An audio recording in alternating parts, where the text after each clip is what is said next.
You can wing it fine. This is Matt. He does some stuff. Good afternoon. Welcome. Thank you so much for being at Crossroads. And Crossroads is a monthly luncheon of Interfaith Alliance of Iowa, and we have a whole lot of different conversations on a whole lot of different subjects through the years, and very glad that you have joined us both in person and online. Thank you for being patient with us. Technology is a great thing when it works, and so we are winging it today. So anyway, thank you for being with us. It is the month of Thanksgiving and also Native American History Month, and so we thought it was appropriate, because of Thanksgiving, that we talk about food and food insecurity this month, because that has become a huge issue in our nation and in our communities. And no one better to talk about that than Matt Unger, who is the Executive Director of Des Moines Area Religious Council, and including the Food Pantry. And we're very grateful to have Matt here. He has a long history of working in this area and also working in politics. So obviously the combination of the two is important in these times, because who knew that food and food insecurity would become such a political issue as well. So I'm going to turn it over to Matt. It is our custom at Crossroads that the presenter talks for about 25 minutes, and then we open it up to questions, and I'll bring the microphone around to you all with your questions. So Matt, thank you for being here. We'd appreciate it. Yeah, thank you for having me.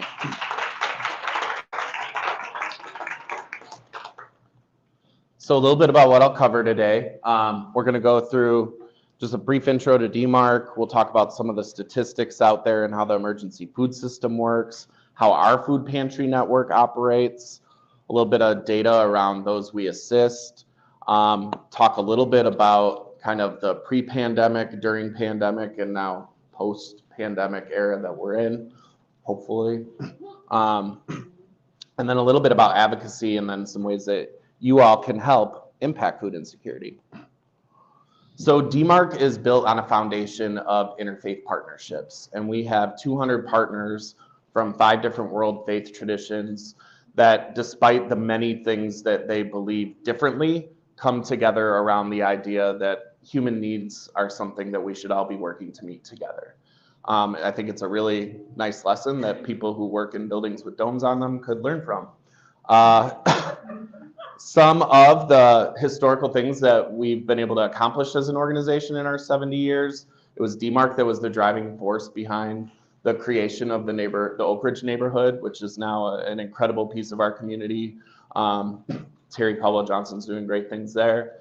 DMARC was also, with the United Way of Central Iowa, the driving force to create Hospice of Central Iowa, which has kind of morphed and changed and turned into Every Step now, which is a statewide organization doing cradle to grave services in a really great way, and Trey Wade's really leading that ship very well.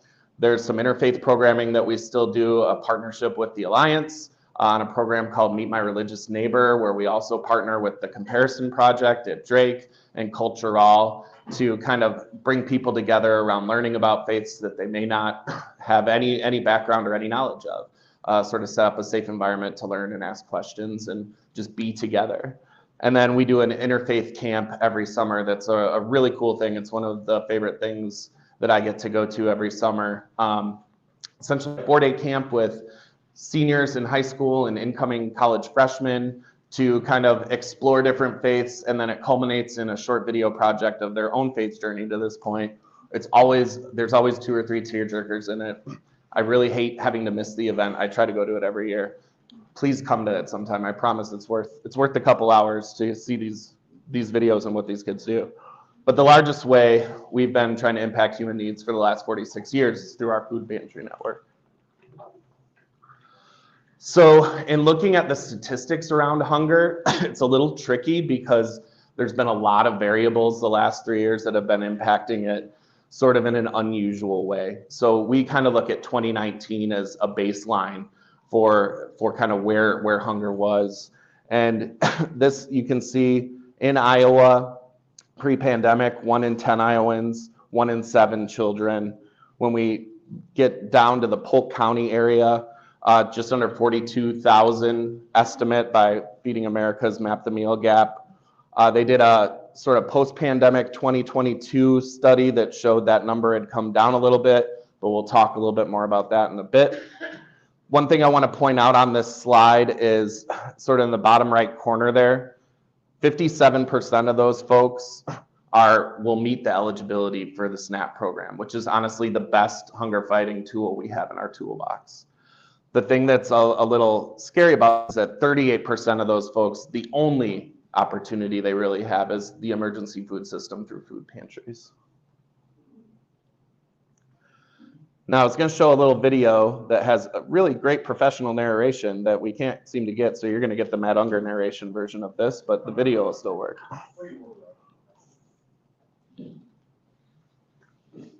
So I'm actually going to have to watch it so I can do this right for you. So this is the emergency food system here in Polk County. And it's hopefully playing. There it is. We start in the center with people in need, which we just talked a little bit about some of the statistics around that. And then there's a lot of organizations that are working to try and help those folks out. We're one of those organizations. We partner with 14 other pantries and one pantry on site. And then we have our mobile pantry program. So we provide for those partner pantries. There's other anti-hunger organizations, Knock and Drop, Eat Greater Des Moines. There's a lot of different groups that are doing different pieces of all those folks that find themselves in need. You have the Food Bank of Iowa, which covers 55 counties. And then the federal government and some of the government programs that kind of help really provide some of the best tools we have. So direct service from DMARC, we have our mobile food pantry program. And of course at our partners, they're doing direct service, and some of them have other services, clothing closets, some rental assistance, some of those things. We have our other anti-hunger organizations. They're also doing that. DMARC is providing the food for our partner pantries. We cover the costs of those. We cover the costs of their food bank bills for those who are partnered with the food bank. The food bank gets the food to our partners for 0 to 19 cents a pound. So it's really the cheapest resource we have for food. They also work with some other organizations outside of the DMARC Food Pantry Network. There's about 80 food pantries in the Polk County area of varying degrees of open hours. The food bank has some direct programs that they do.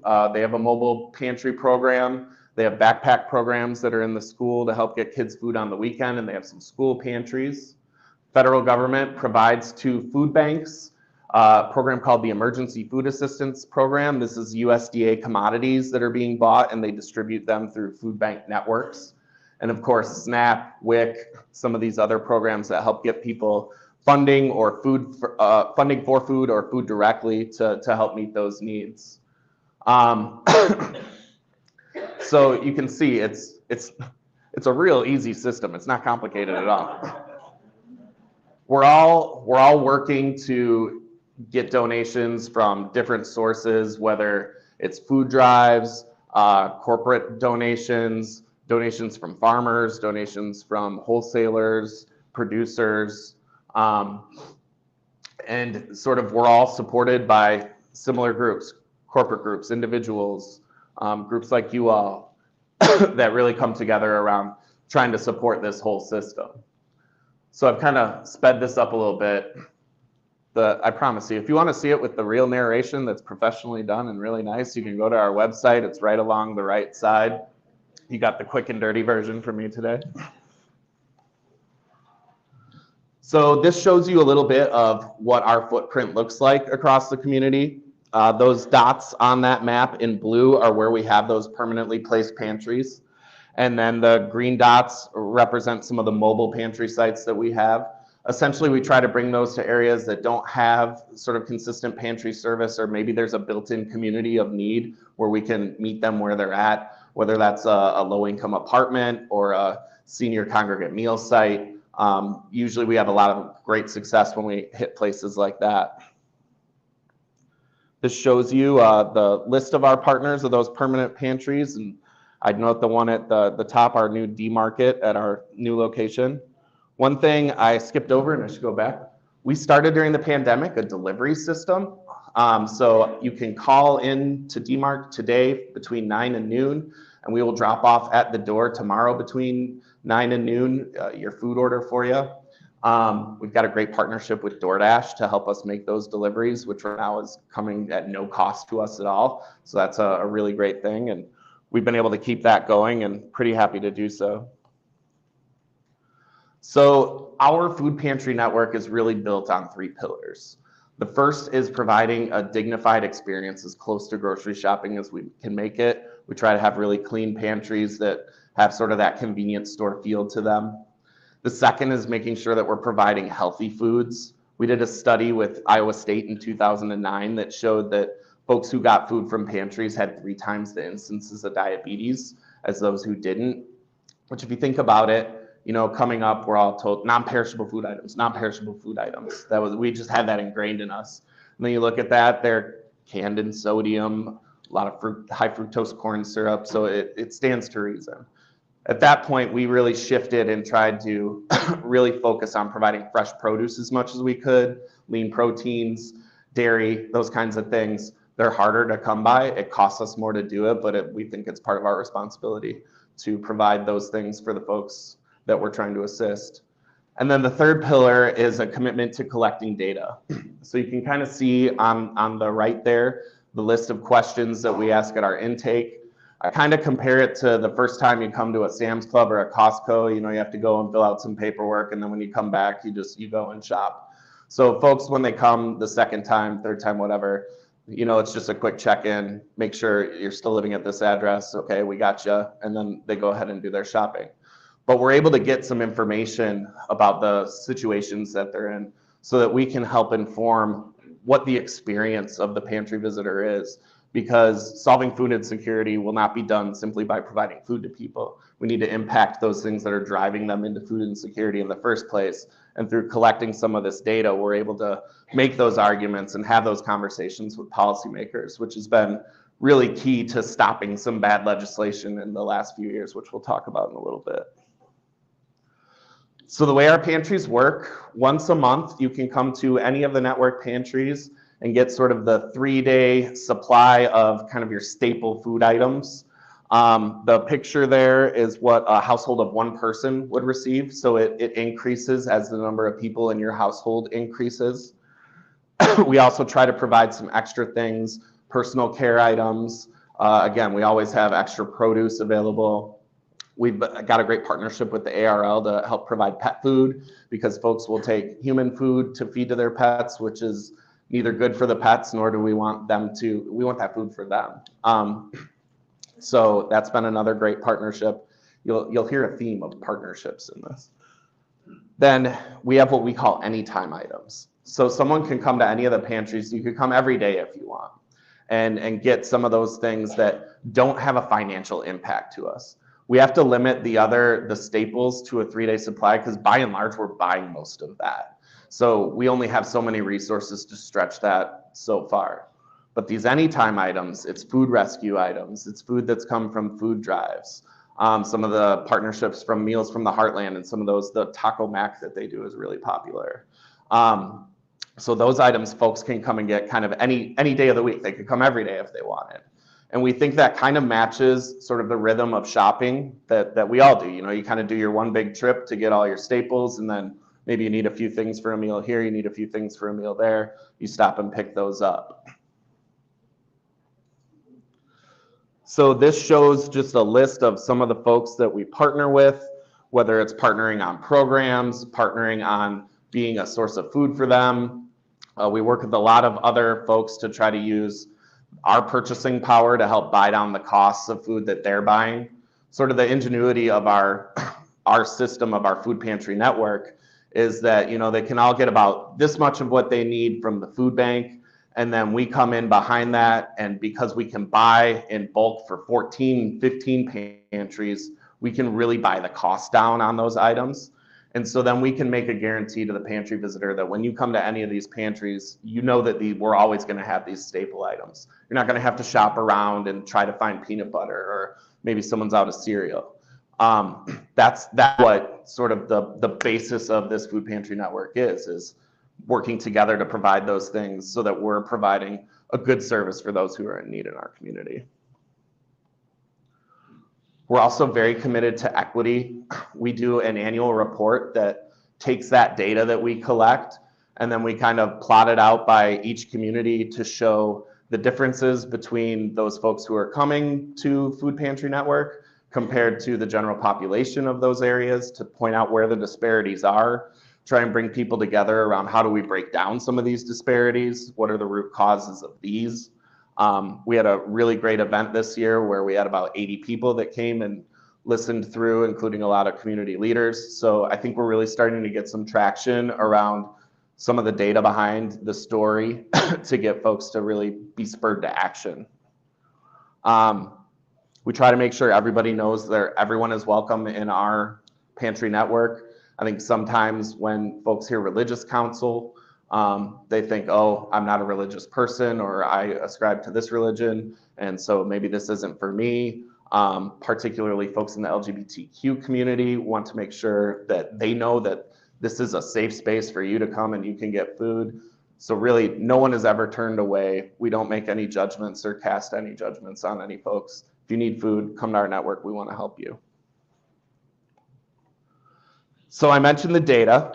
And we're able to kind of slice and dice this quite a few different ways. So this is data from our fiscal year end 22, which would have been June 30th this year. Between July 1st and June 30th, we provided assistance to almost 44,000 unique individuals. Average household size, a little more than 2. I think some of the interesting numbers in this group, first-time individuals, 1 in 4, it was their first time ever coming to a DMARC food pantry. And that's data going back about 10 years. 1 in 3 households, it was their first time ever coming to a food pantry in our network.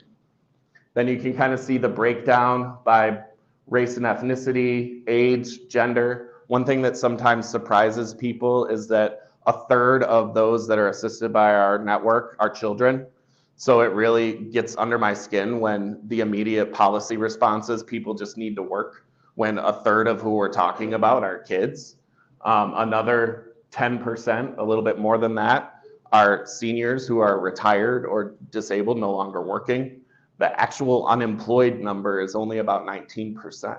So there is a workforce issue here that is behind food insecurity, but it's not that people don't have jobs. Kind of breaking it down even a little further, the average number of visits made by a household to our food pantry network is just under 4. So it's not folks that are coming every single month. 53% of them came 2 times or less. And you can kind of see the one-time number there on the left is by far the largest group. We've seen a decline in the number of folks that are coming who are participating in the SNAP program. And this is kind of a big concern for us, especially since, I'll talk a little bit more about it, the pandemic era, the SNAP benefits were as good as they've ever been. And it really helped kind of lessen the number of folks that needed to come to food pantries. And I'll get into the details of that a little bit later, but this 41.7% number used to be a lot closer to 50. I think folks are finding that the program is really cumbersome to apply for, really cumbersome to stay in, when you may only be getting $20 a month of benefit. Particularly as we're dealing with the inflation that we have right now, $20 goes about this far. So to fill out a 16-page application, pull together all your financial information to get $20, the calculus of that to a lot of folks is not worth it. So kind of looking at things across the metro here. On the top right, you can see sort of the zip codes that have the most individuals assisted. And then at the bottom right is as a percentage of the total population. So east and south are heaviest. There's the largest amount of low-income folks that live in those 2 zip codes, 1.5 and 1.7. But I think what's important here is that it is prevalent across the entire metro. This is not an urban issue. It is in every suburb. You can kind of see the difference on the left between what we see in the food pantry compared to the general population and some of the disparities there, particularly with Black and African Americans, and especially among Hispanic populations. I think there's still some fear about services and am I putting myself on a list?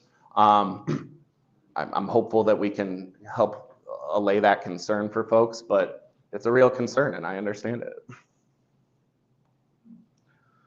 So as I mentioned, in the pandemic, there was probably the best support for these programs that help low-income folks that there's ever been. And it's kind of amazing because they were super effective when they were funded at a level that makes sense. You can see the difference in individuals assisted between calendar year 20 and calendar year 21. And that was driven almost completely by this additional assistance. We had the direct payments. SNAP was going out at the maximum allotments. So I mentioned that minimum was $20 a month. The maximum for individuals was around $230. So they were getting $230 a month for a solid 2 years.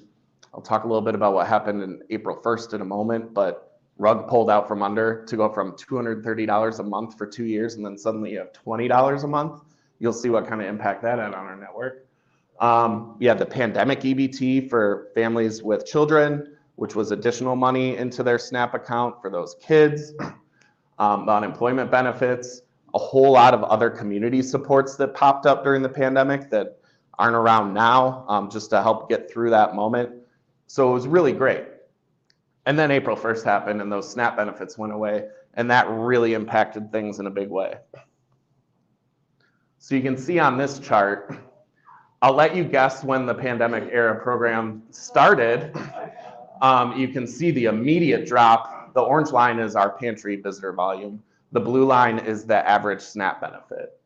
So it was just an immediate crisscross when those benefits went out at max, and we took a big hit. The peaks you see are November. November is always the busiest month of the year.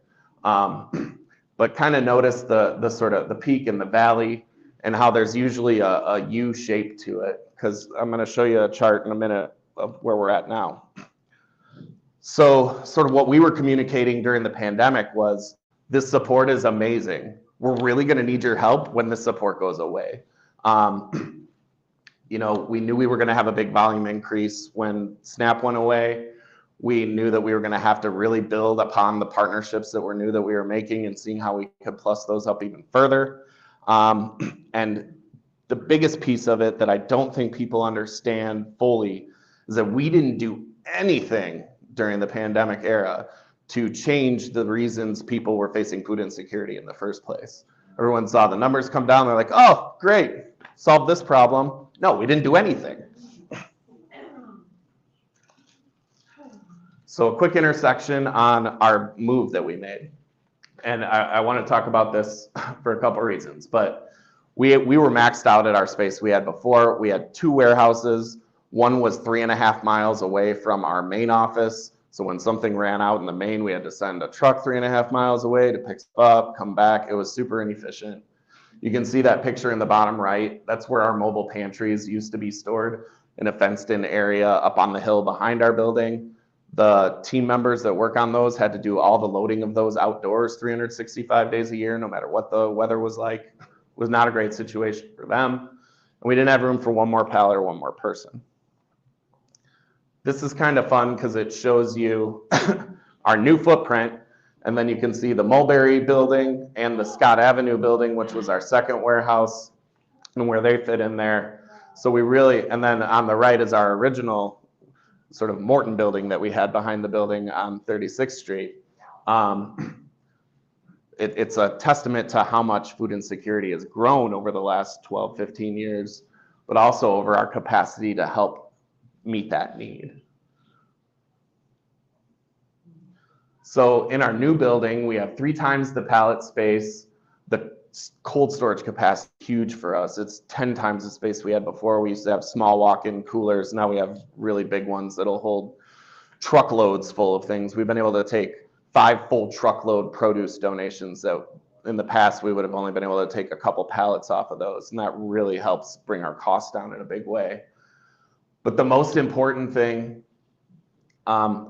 besides getting a pantry on site, which really excited all of us, was that we moved in the last week of March because everything changed for us starting April 1st. So this shows you our growth since April.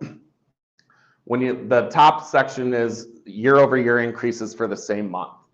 So April hit right away with a 42% increase, and we started the uh-oh meter in our office. You can kind of see where it went from there. August, it got up to 86% increase over the prior August, and it was our busiest August of all time. We had our busiest September of all time. This October had 2 less open days than our busiest October of all time, or it would have been the busiest October of all time. You can kind of see the increases over the month to month, but the most concerning number is the first-time visitors number, and the growth we've seen there, up to almost 2,000 folks in August.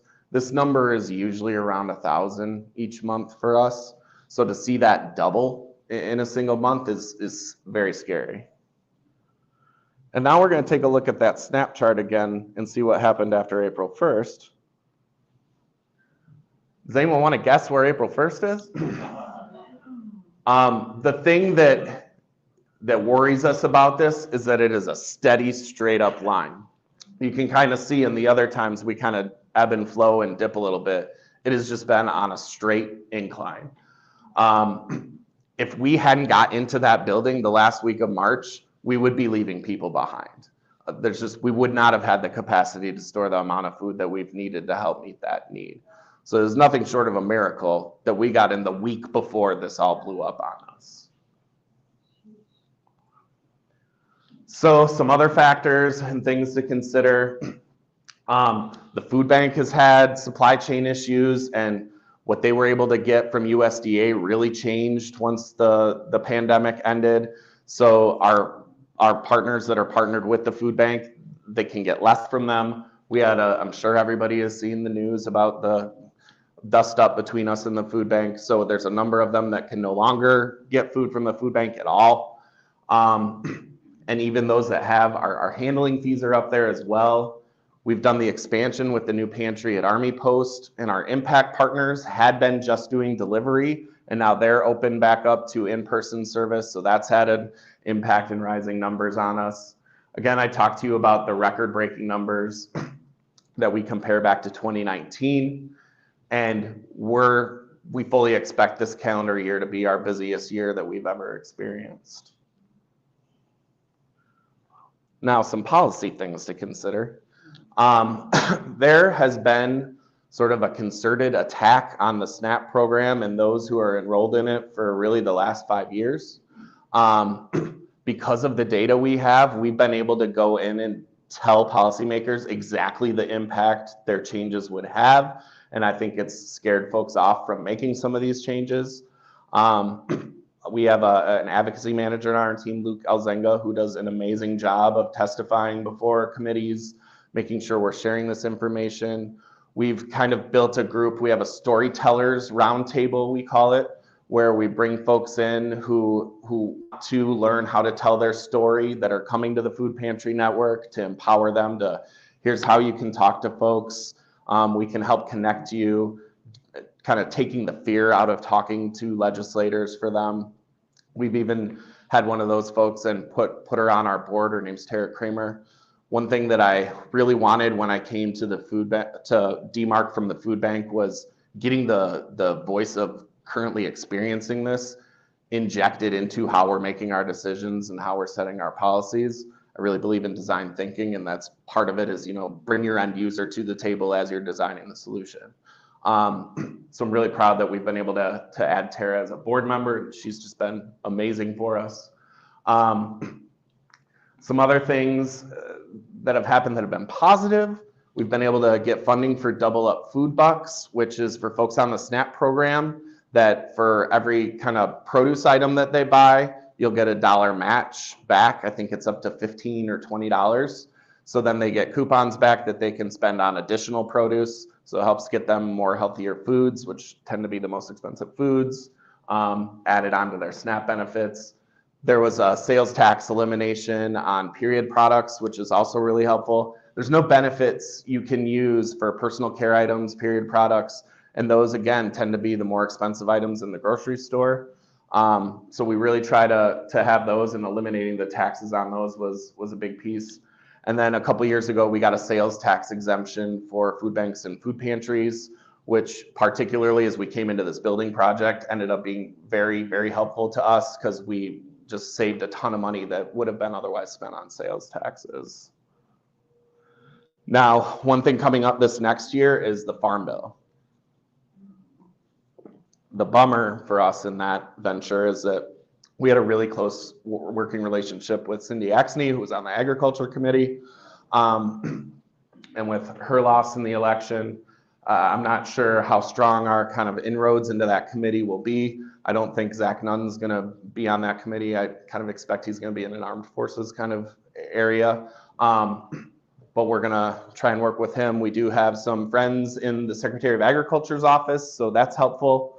We're really trying to strengthen the SNAP program. It lives in the Farm Bill, and see if we can get eligibilities raised, benefits raised, talk about some of the examples we saw in the pandemic and how successful this program can be if we have the money behind it, and see if we can make any changes there.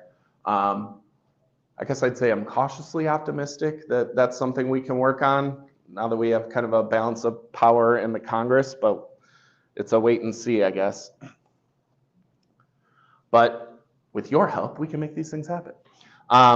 There's a number of ways you can help impact food insecurity, particularly through DMARC, whether it's setting up a food drive, volunteering, making contributions to help us purchase those things that we're purchasing. But a big piece too is, if you're not already becoming an advocate, trying to learn some of this data, trying to make sure you're talking to folks when you hear something that sounds completely wrong. If you have the information to refute it, please do.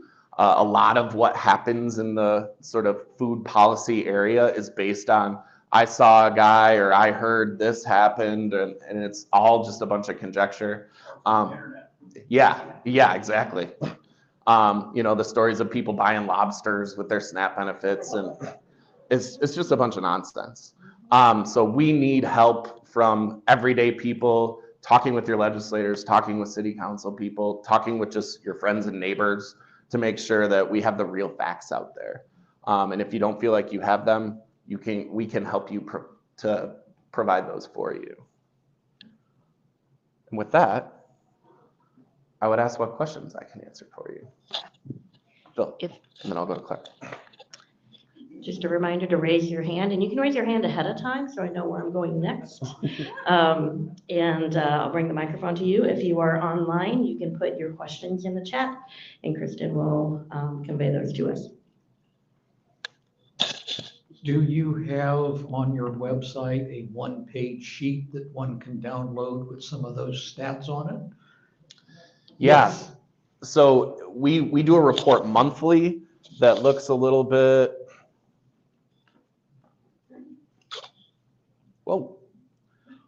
like the demographic one here, and we include some of the zip code information. So we have kind of a month-to-month report. We have our annual report that has a whole lot of these charts and figures on them. And then we usually update that SNAP graph to show what the volume looks like between SNAP and pantry visitors. So it's hard to distill everything into one page, but we have several one-pagers that you can put together. The elephant in the room, what happened with you and the Iowa Food Bank? So the Food Bank of Iowa made a change to their partnership agreement that instead of being able to provide that 3-day supply of staple items once across any of the pantries, we were going to have to supply it once at every single one. So potentially a person would be able to come to 15 pantries and get that 3-day supply of food.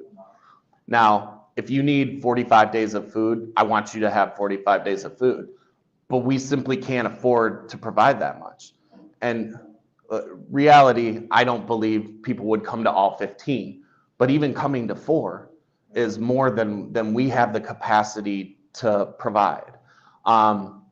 We had a few of our pantries that stayed with it because they were really concerned about the impact on the loss of their food rescue items, and were feeling the pinch of that. And they, to their credit, didn't want to overburden DMARC with what we're providing them, wanted to continue to be able to get what they could from the food bank so that we didn't kind of blow up the whole system. Now, I will say the food rescue loss hurts. But even if we're not able to work something out, and I'm still trying to find a pathway for those other 11 pantries to re-engage these partnerships, I'm a little less optimistic about that, but I'm still trying. It doesn't mean we can't continue to do what we're doing. We're going to keep doing what we're doing. It just gets a little more expensive for us to do so, because roughly 20% of the food that we were distributing in our pantries was coming from the food bank. So that was coming at a 0 to 19 cents per pound cost, which there's not a single item we buy that we can even get an item cost down that low. You know, maybe our best price is 30 cents for maybe some canned vegetables per item. So it's made things tougher on us. I will tell you, it felt very specifically targeted towards our design, because the note that came along with it said that most of you are already doing this. This is mostly going to impact anyone that's part of a food pantry network.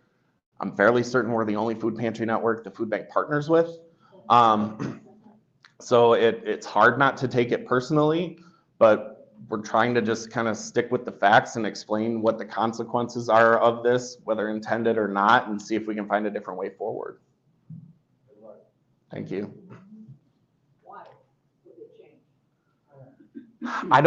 I haven't received a straight answer on that. So the question is, why have they changed? One reason was equity. One reason was they were getting a number of phone calls. I've heard Feeding America. It feels like the answer keeps shifting until something sticks. Sure. The first question from online: is there a similar organization that serves the Ames area? There are a number of food pantries in the Ames area, and they're actually pretty well organized. The Story County United Way, they have a group where they bring those folks together, and I think there's roughly 15 pantries in the Story County Ames area. Some of those are in Nevada and some of the other towns in the county, but they work together really well. They're not kind of a part of a network like the DMARC system is. I don't think we have anything else in the state that's built like DMARC. Across the country, I've been able to find 7 or 8 different models that are very similar to ours, and have been around as long as ours have, but there's definitely a good food pantry system across Story County. That kind of leads into the second question. How are all of the food banks across the state connected? So there are 5 food banks that serve the state of Iowa, and a couple of them have smaller partner food banks as well. There's Omaha that covers the western part of the state, and they partner with the Siouxland Food Bank, which covers some of the counties in northwest Iowa. There's the Food Bank of Iowa that covers 55 counties, that sort of carves out, if you carved out in the middle of Iowa the shape of Louisiana, that's what the Food Bank of Iowa's service area looks like. There's the Northeast Iowa Food Bank in Waterloo, which covers 17 counties in the Northeast.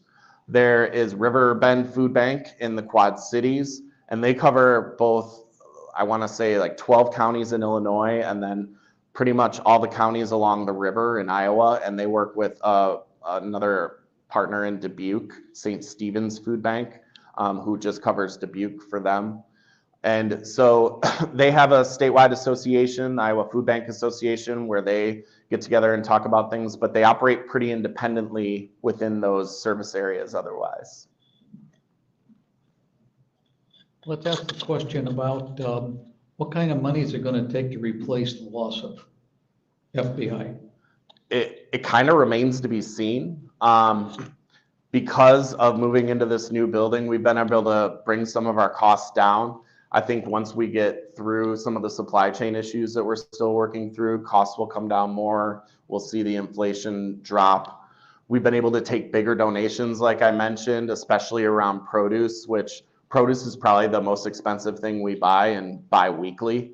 So to the extent that we can continue finding pipelines to get that produce donated, that buys down our cost to provide the assistance that we are. We've got a lot of folks working really hard to make sure that we're getting things the most efficient way we can, the most effective way we can. I'm about collecting as many partnerships as possible. I want to have more than I can hold, because I really believe that despite how many different organizations are working to fight food insecurity, we're still woefully short of enough hands to defeat this problem. There are folks in all kinds of different nooks and crannies, and we need different organizations that can reach out to all these folks. So to the extent we can keep working as a collective and making sure that everybody knows all the resources that are out there for folks, I think we can see that cost come down. But again, we're not going to get it down to 0 to 19 cents a pound. Pick a number and tell me, did you lose?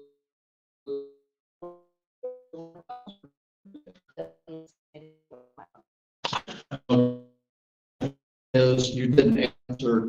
Did you lose 20,000? Did you lose 200,000? Did you lose 2 million, or number roughly? So in fiscal year 22, we ordered about 830,000 pounds of food from the food bank, and it was at an average cost of cents a pound.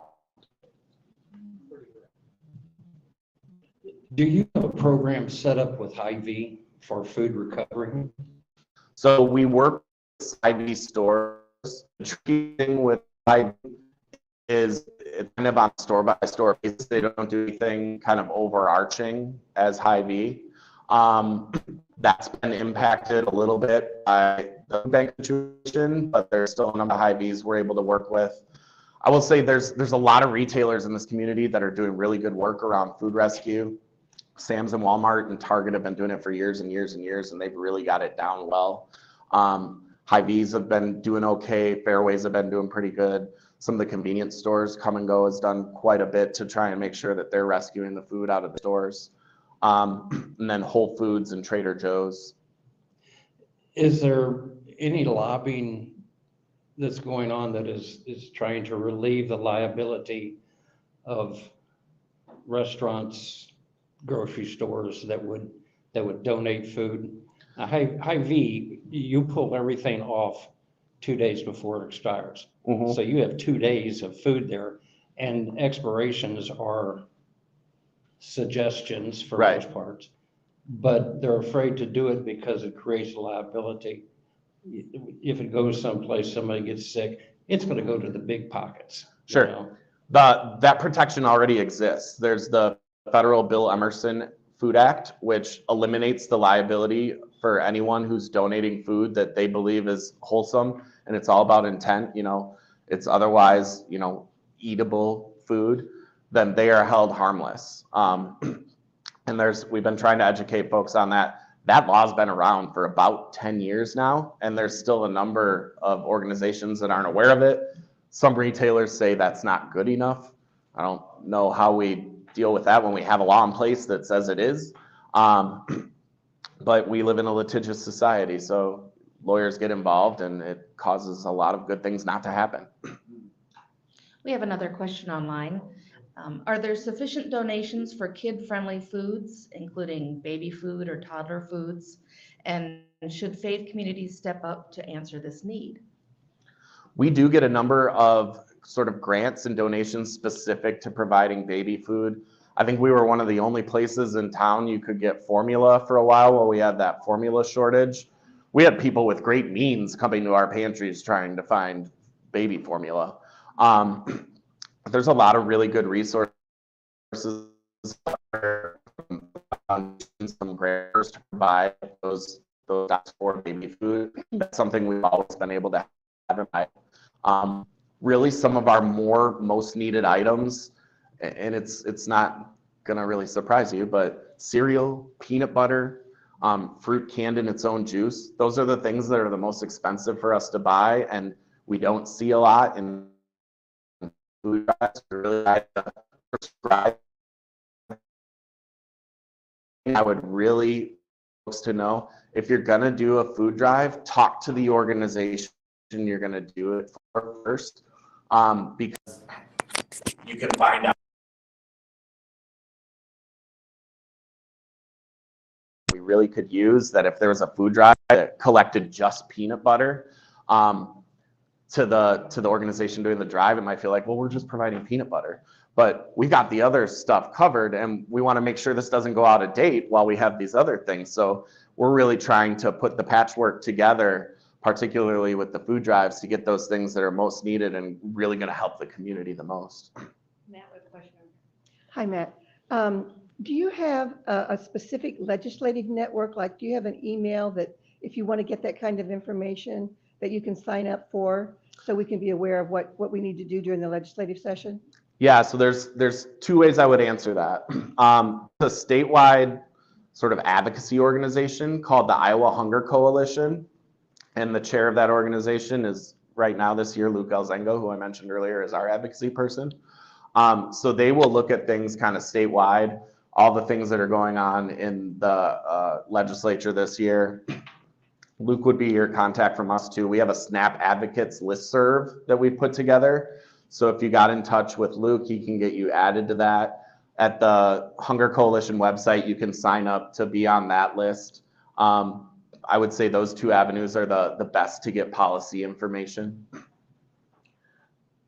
This comes from a little different angle, but do you do any advocacy, or do you have any information on how we could get minimum wage increased? I mean, so that we get at food insecurity from the fact that people have enough money to buy their own food.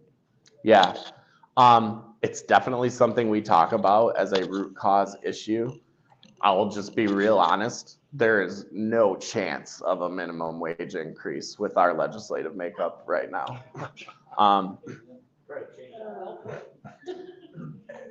It's I think the single biggest factor that could help pull people out of low-income life, and there is no will to get it done in this state. Are you better off when you have a food drive? You can purchase your food at a greatly discounted price. Correct.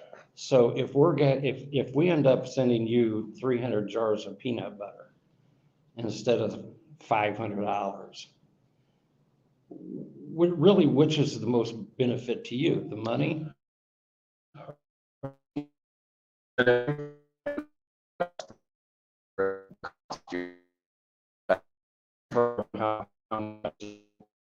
Back and forth.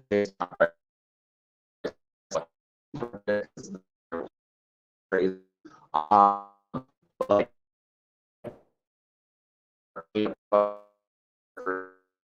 we might for that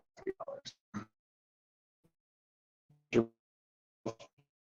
Save money. Yeah. $3 further than you can stretch that yourself.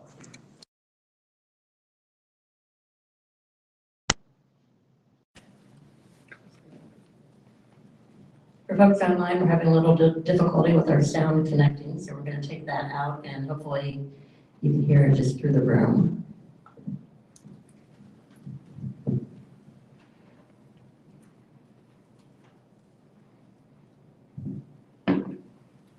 When you're into the fundraising mode or the food raising, you run into the fact that many people get more satisfaction out of giving food than giving dollars.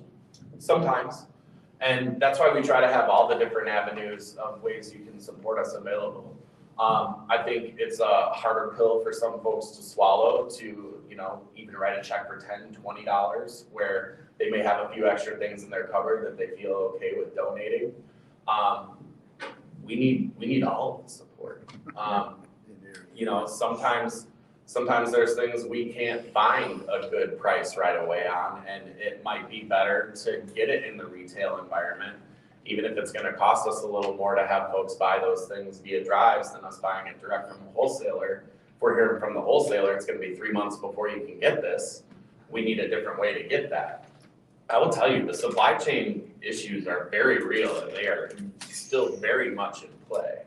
You gotta think through, you know, China, I think is still largely on a lockdown as a country. And it is the pinpoint of everything supply chain wise. They own all the shipping companies, like everything flows through China.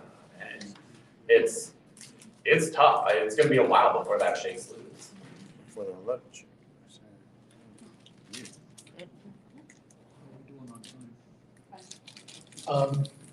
I'm changing horses completely. I know that the world talks about inflation, but nobody talks about the fact that it's greed that's driving it for the most part. Yep. And we should be calling it what it is. And that's only a criticism, Matt, because you used it in your talking about inflation. Everybody talks about inflation. There are very few people or organizations that are saying most of this, no, I won't even say most, a whole lot of what we are calling, what the politicians are calling inflation is greed by 2 or 3 of major industries. How do you see us able to attack that? Call it out. Well, let me give you my 5-point plan. Fix that for us. Yeah. I don't have a good answer for that. I don't either.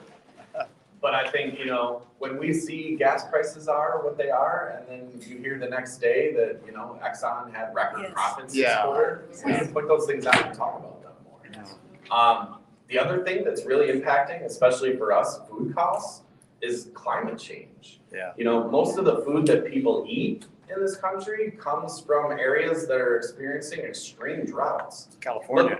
And look at Lake Mead. I mean, you can see parts of Lake Mead that no one's ever seen before.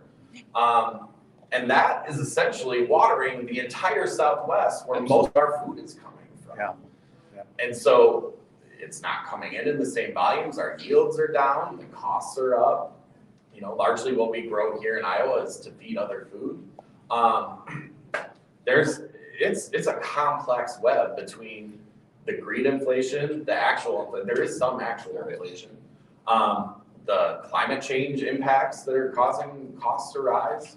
It's sort of this conglomeration of unaddressed issues that are coming to a head now. And I think the pandemic sort of set the table for that to be able to happen. And now it's left a lot of people going, oh, how'd this happen? And a lot of others of us are like, we've been telling you about this for 10 years. Yeah. We have another online question. One person asks, I remember hearing about rooftop and container gardening programs to address hunger issues.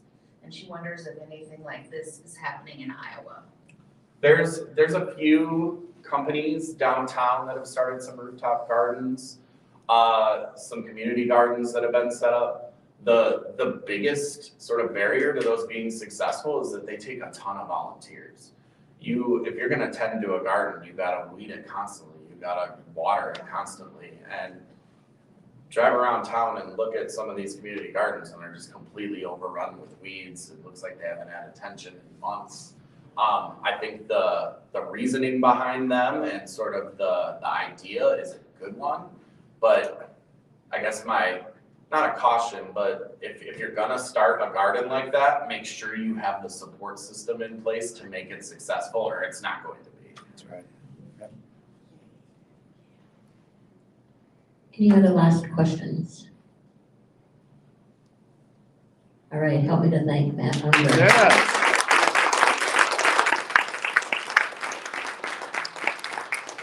Thank you all for your time and attention and for coming out on a cold Friday. If ever there's anything that you're curious about or just wondering, we try to be really accessible. Just call us up. I'm around a lot. I'm not around a lot. I try to get out and do things like this pretty frequently. But we want your questions. We want to help make sure you have the information you need to help move things in the community as well. So and I'm sure an invitation, if you're part of a faith community or part of a secular community group or whatever, invite Matt to come and speak on this. The more we can get this information out, the better for our community and folks in our community who need this service as well. Yes, and if you want to come out, we can host you at our building. We have all kinds of spaces to do that now. We'd love to show you what we do out there. Of course, donations are very welcome, and do not forget that advocacy piece. The advocacy piece is critically important. Absolutely. Thank you, Matt. Thank you. Yeah, thank you. Our speaker next month is going to be Representative Jennifer Contrast, House Democratic leader. And so please do return. That's December 16th, the third Friday of the month, and we will talk about all things politics. All right. Anyway, have a great weekend, and thank you so much for being here. Thank you, Bonnie.